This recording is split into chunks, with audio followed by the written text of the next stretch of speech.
요즘에는 참 어려운 일들이 많이 있습니다. 생계 때문에 목숨을 잃는 사람들이죠. 이번 주에도 대전에서 사는 어떤 한 가정이 우리 곁을 떠났습니다. 대전에서 살던 그 가정의 가장은 건축업을 하고 있었는데 인부들에게 돈을 주지 못해서 많은 마음 앓이를 하다가 자녀들을 죽이고 그리고 마지막에 자기 자신이 자살을 한 사건이었습니다. 그런데 그 아이들의 나이가 8살, 6살이었다고 합니다. 우유값이 5개월 정도 밀려 있어서 25만 원이 밀려 있었고요. 또 아이의 유치원비도 수개월치가 밀려 있었다 하는 이야기였습니다. 그럼에도 불구하고 우리는 아무 일 없는 것처럼 살아갑니다. 이것이 더 우리의 마음을 아프게 합니다. 어떤 사람에게는 25만 원이 너무 가벼운 돈인데, 또 다른 사람에게는 그 돈이 생명을 잃게 하는 돈이어서 마음이 너무 아픕니다. 이런 사회가 끝이 나는 우리 시대가 되었으면 좋겠습니다. 모두가 의식주 때문에 마음의 고통 당하지 않은 최저 생계를 보장받는 그런 사회가 되기를 원합니다. 오늘 말씀에도 보게 되면 이런 사람이 나옵니다. 18년 동안 병이 걸려서 귀신에 들려서 앓으며 허리가 꼬부라져서 18년 동안 살았던 한 여인이 나옵니다. 11절에 보면 그러죠. 18해 동안에 귀신들 앓으며 꼬부라져 조금도 펴지 못하는 한 여자가 있더라. 있더라. 그러자 예수님께서 이 여인의 병을 고쳐주십니다. 귀신을 쫓아내고 그 여인의 꼬부라져 있었던 18년 동안 꼬부라져 있었던 그 허리를 펴주십니다. 그러자 그 여인이 하나님께 영광을 돌렸다고 하는 것이 오늘 말씀의 내용입니다. 자, 그렇다면 오늘 우리가 살펴보고 싶은 것은, 이 말씀을 통하여서 살펴보고 싶은 것은 어떻게 해서 이 여인이 그런 고통, 어려움에서 헤어나올 수 있었느냐 하는 것입니다. 어떻게 해서 병을 고칠 수 있었느냐 하는 것입니다. 첫 번째로 우리가 살펴볼 부분은요, 이 여인이 그날 회당에 나와 있었다 하는 것입니다. 그 여인이 회당에 나와서 예수님을 만났기 때문에 그의 병이 고쳐졌다 하는 것이죠. 당시 회당이라고 하는 곳은요, 예배를 드리는 장소입니다. 예배를. 이스라엘 백성들은 성전 중심의 신앙을 가지고 있습니다. 그런데 그 성전은 예루살렘 한 곳에만 있어요. 예루살렘 한 곳에만. 그렇기 때문에 모든 사람이 다 예루살렘에 모일 수 없죠. 그래서 이스라엘 사람들은 각 마을에 회당이라고 하는 곳을 지었습니다. 회당. 요즘으로 말하게 되면 우리 교회와 같은 곳이죠. 각 지역 사람들이 회당이라고 하는 곳을 짓고 그곳에 주일날 나와서 예배를 드리는 것입니다. 그래서 웬만한 사람 같으면은 그 회당에 나가지 않았을 것입니다. 한번 생각해 보십시오. 귀신이 들려 있죠. 그것도 18년 동안 귀신이 들려 있습니다. 허리가 꼬부라져 있죠. 한번 밖에 나가려고 하면은 너무나도 힘이 듭니다. 그래서 보통 사람들 같았으면은 그냥 나가지 말지, 꼭 내가 회당에 갈 필요가 있느냐, 내가 그냥 집에서 예배를 드리지라고 생각할 수도 있었을 것이다 하는 것입니다. 그럼에도 불구하고 그는 그날 그 아침에 그 모든 유혹을 물리치고 회당의 자리로 나아갔습니다. 그럴 때 예수님을 만나게 된 줄로 믿습니다. 동명의 성도 여러분, 우리에게도 이런 축복이 있기를 원합니다. 주님을 만나러 나왔을 때 주님께서 우리의 심령을 만지시고 우리를 위로하시고 우리를 격려하시고 우리를 회복시켜 주시기를 주님의 이름으로 축원합니다. 참 미안한 말입니다만 당시 여인들은요, 조금 대접받기가 어려운 시대에 살고 있었습니다. 여러분들 좀 이해하시죠? 꼭 제가 이런 말씀 드린다고 해서 여성분들 너무 기분 나빠하지 마시기를 바랍니다. 대접을 못 받았어요. 로마 지배하에 있었거든요. 이스라엘은 로마 지배하에 있었습니다. 그런데 로마는 여성들을 그렇게 대접을 하지 않았습니다. 그냥 물건 취급. 그래서 여성들 소유의 재산이 없습니다. 재산을 가질 수가 없습니다. 수를 셀 때에도 여성은 그 숫자에 포함을 시키지를 않습니다. 그래서 성경에도 보게 되면 남성만 5천 명이었다. 이렇게 이야기를 하죠. 그런데 이 여인은 어떻습니까? 18년 동안 귀신의 얽매여서 살고 있었다 합니다. 귀신이 얽매여서. 당시 이 유대인들에게 있어서요, 귀신이 들렸다고 하는 것은 요즘처럼 뭐 병의 일종이 아니고 이건 완전히 저주를 받은 사람, 사탄의 수하에 있었다고 해서 유대인들은 이 사람은 저주를 받았기 때문에 그렇게 귀신이 들렸다라고 그렇게 이해를 했었습니다. 그래서 그 사람들이 지나가면 돌팔매질을 했어요. 돌팔매질. 가까이 못 오게 하고 와서 가까이 못. 혹시 이런 것들 기억나십니까? 저는 어려서 시골에서 살았습니다만 시골 마을에 좀 정신병자가 들리면은 귀신 들린 건 아니죠. 요즘으로 의학으로 말하면 정신병자잖아요. 근데 그때는 귀신 들렸다고 했어요. 저 어렸을 때. 그러면은 그 귀신 들린 자가 마을 입구에 들어오지 못하게 합니다. 들어오지 못하게. 그런 경험 없으신가요? 그래서 막 아이들이요, 보면은 막 돌을 던졌어요. 어른들이 돌을 던져요. 그럼 아이들도 같이 그래서 그 정신병자 그 마을에 들어올 수 없었습니다. 오늘 말씀에 18년 동안 귀신 들렸던 여인도 똑같은 형편 가운데 있었다 하는 것입니다. 그런데 이 여인이 회당에 들어왔다고 하는 것은요, 그 어려움을 뚫고 회당에 들어왔다고 하는 것은요, 유대 사회에서 유대 공동체에서 함께 살아갈 수 없는 여인이 가면은 돌팔매질도 또 맞을 수 있는 그 여인이 이 회당에 들어왔다고 하는 것은요, 그건 죽을 각오를 하고 온 것입니다. 죽을 각오. 내가 이 회당에 가서 예배를 드리다가 죽는 한이 있더라도 나는 오늘 그 예배 자리에 서겠다라고 하는 그러한 결단이 있었기 때문에 그는 죽음을 무릅쓰고 그 회당 자리에 나오게 된 줄로 믿습니다. 이런 각오가 있어야 할 줄로 믿습니다. 그런 각오. 주님 앞에 나오려고 할 때 내가 이 예배를 놓치지 않으리라. 내가 이 예배를 통해서 하나님을 만나리라. 내가 이 예배를 통해서 하나님의 은혜를 체험하리라 라고 하는 결단이 있을 때 우리 주님은 그를 만나 주실 줄로 믿습니다. 한번 생각해 보십시오. 이 여인 18년 동안 병들어 있었습니다. 모든 가산도 다 탕진했을 겁니다. 18년 동안 병들어 있었습니다. 가진 것도 아무것도 없습니다. 그럼에도 불구하고 그는 예수님 앞에 나왔다는 것입니다. 동명의 성도 여러분, 우리도 세상을 살아갈 때에 이러한 어려움들을 만날 수 있습니다. 조금씩 모양이 달라서 그렇지 이 세상을 살아가는 동안에 어디 고통 없이 살아가는 사람이 있습니까? 어려움 없이 살아가는 사람이 있습니까? 지금 저한테 말하지 못할 그런 수많은 고통들 여러분들 다 가지고 계실 것입니다. 어떤 사람은 가정의 어려움 때문에 고통당한 사람도 있고, 어떤 사람은 물질의 어려움 때문에 고통당하는 사람도 있고, 어떤 사람은 가정이 깨어져서, 또 어떤 사람은 자녀 교육의 문제 때문에, 직장의 어려움 때문에, 결혼 때문에, 수많은 어려움 때문에 우리는 이 세상을 살아가고 있습니다.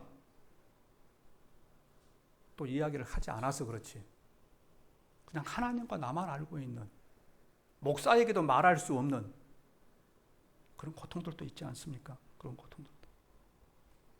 오늘 이 여인처럼은 아니라고 할지라도 우리에게 크고 작은 고통이 다 가지고 계신 줄로 압니다. 그런데 그 고통이 언제 해결되느냐? 언제 해결되느냐? 그것은 주님 앞에 섰을 때에, 주님을 만나러 갈 때에 이 여인의 고통이 해결됐다고 하는 것을 기억하는 저와 여러분들이 되기를 원합니다. 이 여인은요, 수많은 고통을 가지고 있었어요. 육체적인 고통, 18년 동안 허리가 꼬부라져 있었습니까? 그로 인하여서 귀신이 들리는 정신적인 고통, 또 그로 인하여서 가산을 다 탕진한 재정적인 고통, 모든 고통을 그는 다 가지고 있었습니다. 다 가지고 있어요. 그래서 그것이 그를 힘들게 하였습니다. 그런데 그가 가지고 있는 한 가지가 있었어요. 돈도 없고 건강도 없고 물질도 없고 대인관계도 깨어지고 모든 것을 다 잃어버렸지만 그가 가지고 있는 것 한 가지, 그것은 영적인 것. 그가 예수님을 알았다는 것입니다. 예수님을 알았다. 그리고 그날 예수님께서 그 회당에 참석하신다고 하니까 그는 모든 것을 다 팽개치고 몸을 이끌고 그 자리에 서 있게 된 줄로 믿습니다. 동명의 성도 여러분, 우리 인생도 그렇습니다. 우리 인생도 때로는 우리의 삶 가운데 재정적인 문제, 건강의 문제, 뭐 정신적인 문제, 모든 문제가 있지만 그 모든 문제를 이길 수 있는 것은 오직 한 가지, 그 영적인 것, 예수 그리스도를 아는 것이다 하는 것입니다. 이것을 기억하는 우리 동명의 성도들 되기를 바랍니다.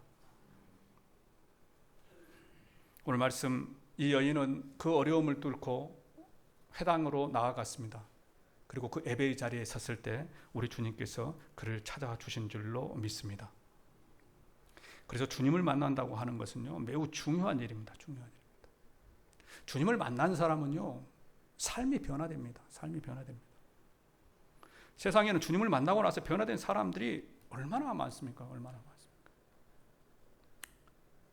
제가 얼마 전에 TV 영상 가운데 그 기독교 방송에서 제목은 날마다 기쁘게인가 하는 곳에 조혜련 씨가 나왔대요. 조혜련 씨가.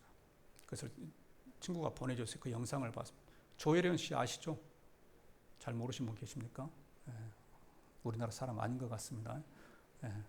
이 사람이 남녀 호랑개교인가 이걸 믿었습니다. 이거 다 유명해요. 남녀 호랑개교 믿는다고 하는 것은 목사들이 다 합니다. 이 사람 남녀 호랑개교. 일본 이상한 짝퉁 사입이에요. 이걸 지독스럽게 잘 믿는 사람이에요. 어디로 여행을 가든지 간에 그 남녀 호랑개교를 가지고 가서 거기서 절하고 한 사람입니다. 이 사람이 3년 전인가 기독교로 돌아왔습니다. 저는 돌아왔다는 이야기는 들었어요. 그래도 뭐 그럴 날이야 라고 생각을 했습니다. 그런데 돌아와서 그 기쁘게라고 하는 그 방송국에 출연을 했고 그곳의 사회를 김지선 씨가 보대요. 김지선 씨. 김지선 씨가 맞나요? 이분도 개그우먼입니다. 개그우먼. 이분이 보대요. 그래가지고 3년 전에 나와서 자기가 회심했고 교회를 다니기 시작했고 이것을 방송을 했는데요. 말미에 내가 우리 가족들을 구원하고 싶다. 이렇게 방송을 했습니다. 그런데 3년 뒤에 다시 나왔어요.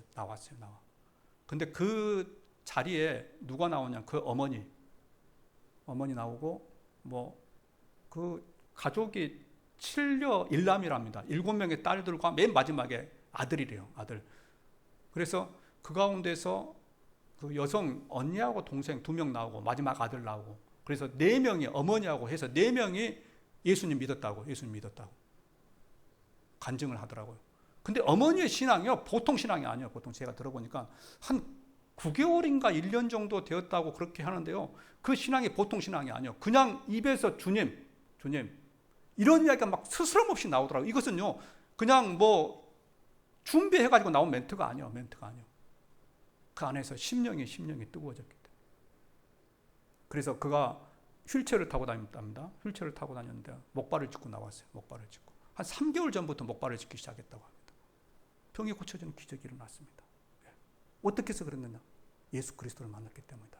예수 그리스도를 만나고 나면 우리 삶 가운데 이러한 변화가 일어납니다. 이런 변화가 안 일어나는 것이 문제입니다. 변화는 일어나도록 되어 있습니다. 그런데 변화가 일어나지 않는 것이 문제예요. 예수 믿어도 변화 일어나지 않는다. 이것이 정상이다. 이것이 아니고요. 변화가 일어나지 않는 것이 문제다 하는 것입니다. 이것을 기억하는 저와 여러분들이 되기를 원합니다. 그리고 나자 이제 어떤 일이 일어나느냐. 예수님이 이 여인의 병을 고치고 나자 이제 회당장이 뭐라고 하느냐. 회당은 회당의 주인이거든요. 14절에 보면 이렇게 이야기를 합니다.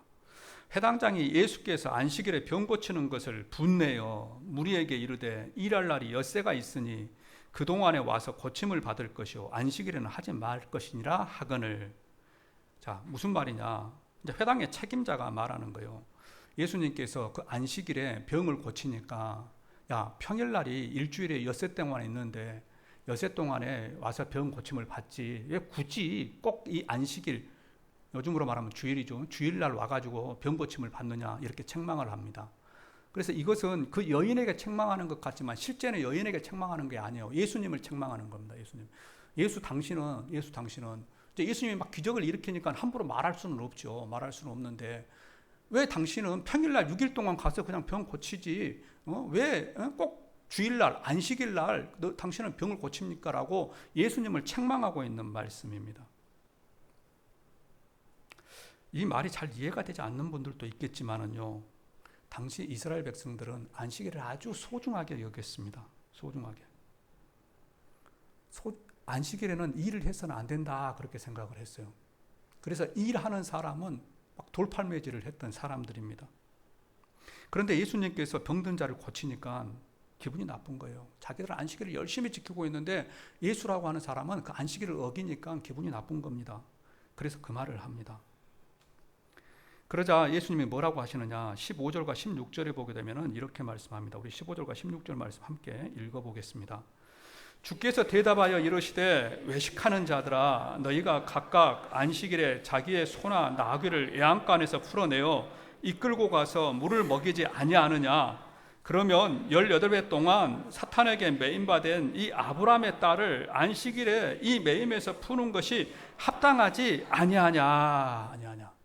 무슨 말이냐, 당시 이스라엘 백성들은 목축업을 하고 있었잖아요. 그래서 소나 나귀를 키웁니다. 그러면 소나 나귀가 성장하는 데 있어서 물이 필요하죠. 물이 필요하는데 그 물을 안식일에 주일에 먹여야 합니까, 말아야 합니까? 안식일에도 먹여야죠. 왜 살려면 여러분도 밥 먹잖아요. 소와 나귀에게도 물을 먹여야 돼요. 그런데 물을 먹이려고 하면 요즘처럼 뭐 물이 집에가 있는 것이 아니고 강으로 데리고 나가야 합니다. 강으로. 그런데 이 이스라엘 사람들은 그 소와 나귀에다가 그냥 집에 있는 소와 나귀에 물을 떠다주는 것은 이것을 일로 계산 안 해서 이건 일이 아니다. 그런데 소와 나귀를 가지고 강으로 데리고 나가는 것은 이것은 일이라는 거예요. 일. 요즘에 이스라엘 사람들은요, 이 스위치도 않게 합니다. 스위치 여러분들. 심심하면 이스라엘 한번 다녀와 보십시오. 스위치도 않게 합니다. 이것이 안식일의 일이다 해가지고. 그런데 이 이스라엘 사람들은 나귀를 살려야 되잖아요. 일요일에 물을 안 먹일 수 없잖아요. 그러니까는 이 안식일에도 소와 나귀를 데리고 나가서 강가에 가서 물을 먹여요. 물을 먹여. 살리기 위하여서. 예수님이 이것을 비유해서 설명합니다. 야, 너희들은 말이야. 너희들은 안식일에 일을 하지 않아야 함에도 불구하고, 너희들의 법에 따르면 안식일에 일을 하지 않아야 함에도 불구하고 그 소나 나귀, 가축을 살리기 위하여서 그렇게 안식일을 범하면서 가서 물을 먹여오지 않느냐. 그런데 여기 보게 되면은 여기에 사람이 있다는 거예요. 사람이. 그것도 18년 동안 귀신이 들려서 허리가 꼬부라져가지고 도저히 사람을 행세할 수 있는 이 사람이 있는데 이 사람을 내가 안식일에 살린다고 해서 너가 그렇게 분을 낼 필요가 있느냐라고 말씀하시는 것입니다. 너희들은 짐승도 그렇게 아끼면서 가축을 살리기 위하면서 그렇게 안식일을 범하면서 나는 하나님께서 창조하신 그 생명을 살리는 일에 이렇게 일을 했는데 너희들이 나에게 잘못했다고 그렇게 분을 낼 수 있느냐라고 이야기를 하고 있습니다. 오늘 말씀에서 이 회당장은요, 사람을 소나 나귀보다 못하게 여겼습니다. 그러죠? 소나 나귀는 살리기 위해서 물을 먹였어요. 일을 했어요. 그런데 사람을 살리는 데는 일하지 말라. 그렇게 하지 말라. 살리지 말라 하는 겁니다. 그래서 이 회당장은요, 소나 나귀보다 사람을 더 못하게 여겼어요. 그런데 우리 주님은 달랐어요. 우리 주님은 소나 나귀보다 사람을 더 소중하게 여겼다 하는 것입니다.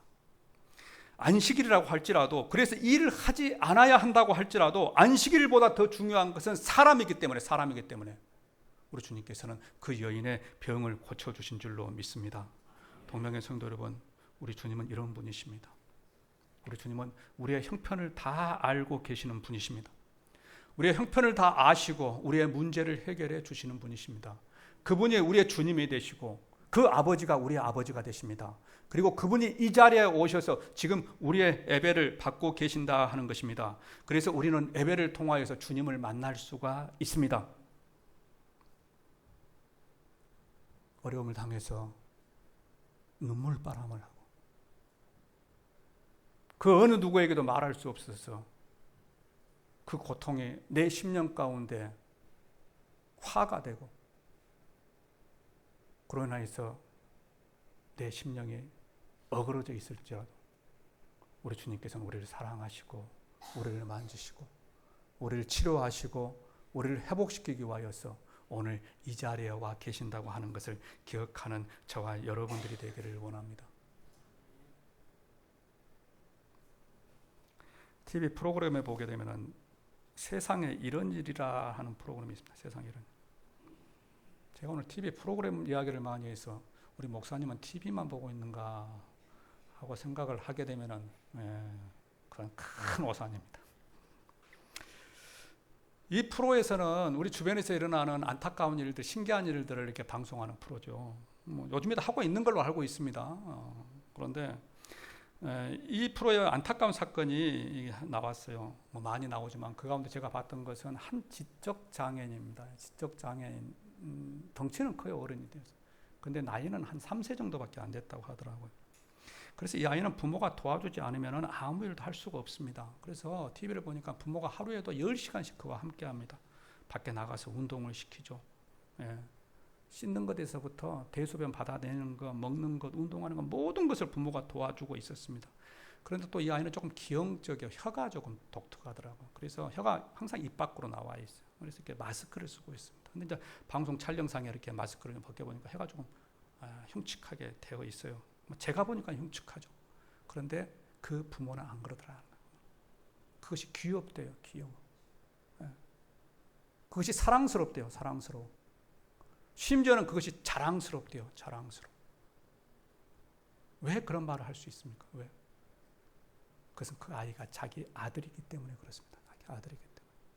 자기 아들이기 때문에 다른 사람들은 좀 흉측하다고 해도 보기 싫다고 해도 내 아들이기 때문에 그것이 사랑스럽고 자랑스럽다 하는 것입니다. 그걸 보면서 하나님을 생각해 보았습니다. 하나님도 우리를 그렇게 사랑하십니다.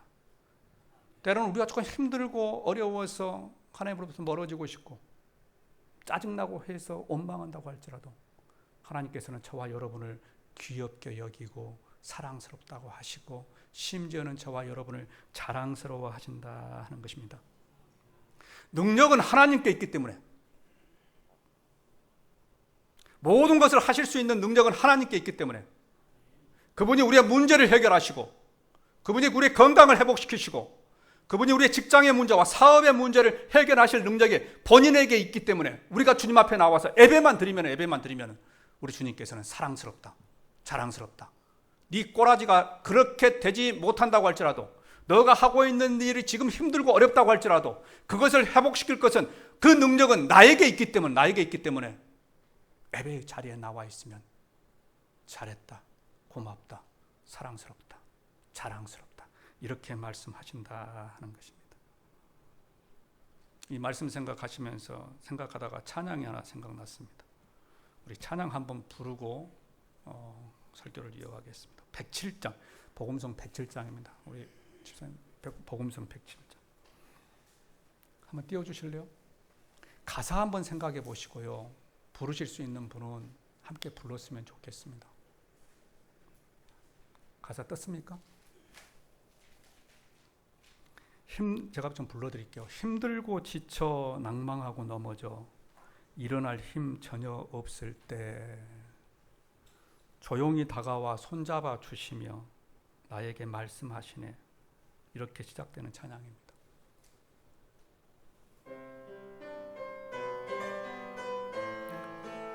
힘들고 지쳐 낭망하고 넘어져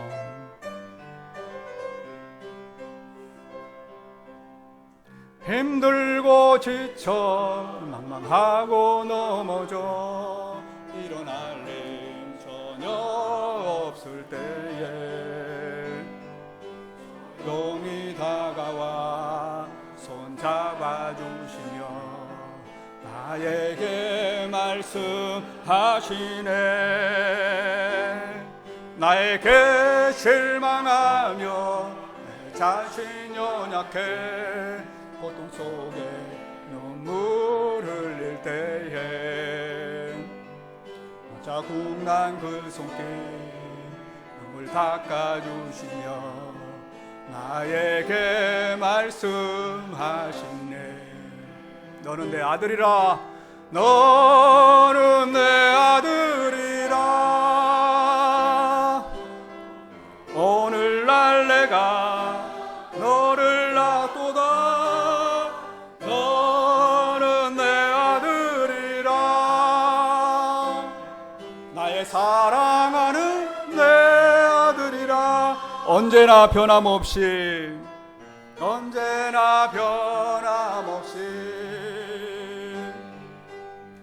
너는 내 아들이라. 나의 십자가 고통 해산의 그 고통으로 내가 너를 낳았으니 너는 내 아들이라. 너는 내 아들이라. 오늘날 내가 너를 낳도다. 너는 내 아들이라. 아멘. 내 아들이라. 아멘.